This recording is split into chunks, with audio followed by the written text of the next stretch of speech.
Natin ang manhunt operation sa 8 nakatakas na preso sa San Jose del Monte, Bulacan. Para sa update, may unang balita live si James Agustin. James? Susan, good morning. 4 pa doon sa 8 tumakas na PDL o Persons Deprived of Liberty yung patuloy na hinahanap ngayon ng mga otoridad. Masusing inimbestigahan ngayon ng pulisya kung paano ba posibleng naipasok yung lagare sa loob ng custodial facility. Tila kaswala na naglalakad ang grupo ng mga lalaking ito na nahulikam sa San Pedro Street, Barangay Poblacion 1 sa San Jose del Monte, Bulacan mag-alas 3 sa madaling araw kahapon.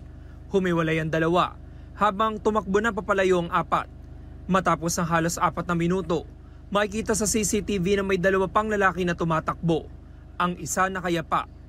Ang 8 lalaki, mga Persons of Deprived of Liberty o PDL pala, na tumakas sa custodial facility ng City of San Jose del Monte Police Station.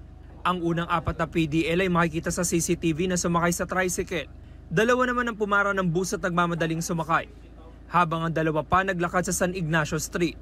Ayon sa pulisya, ang 8 PDL ay mula sa Selda 4 ng police station. Na-discover siya nung time na nagtawag po yung mga nakakulong din po. Humingi ng tulong doon sa naka-duting custodial officers. Ano po sabi niyo? Na sir, may tumakas. Nakatakas po ang mga priso sa pamamagitan ng pagsira doon sa bakal na harang ng bintana sa may comfort room. Yun po ay kanilang nilagari po. 5 bakal ang nilagari ng mga PDL. Nabawi rin ang ginamit nilang panglagari na nasa 4 na pulgada ang haba. Iniimbestigahan pa raw ng pulisya kung paano ito naipasok sa custodial facility. 4 sa 8 tumakas sa PDL ang naaresto na ng pulisya. Based doon sa mga information na nakuha natin sa mga operatives is yung iba nakuha doon sa nearest residence nila. Yung iba naman mismo doon sa bahay nila. Patuloy ang manhunt operations para mahanap ang 4 na iba pang PDL.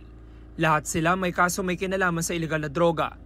Sa ngayon, sinimento tinakpan ang bahagi ng bintana ng custodial facility kung saan dumaan ang mga PDL.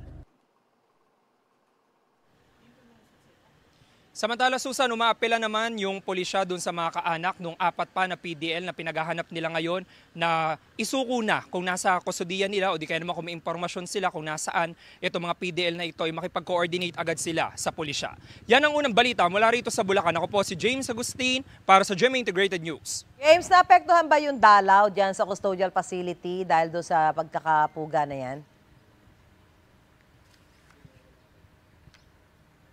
Yes, Susan, mas hinigpitan nila yung dalaw dito sa custodial facility. Actually, ito pong City of San Jose del Monte Police Station, 4 yung custodial facility dito. Yung isa ay para doon sa mga babae na PDL, habang yung 3 ay para doon sa mga lalaki. Yung bandang dulo, doon may tumakas. Ngayon, ang sinasabi sa atin ng pulisya ay simula ngayong araw ay mas mahigpit na talaga yung pagbusisi nila doon sa gamit ng mga dadalaw dito sa custodial facility. Susan.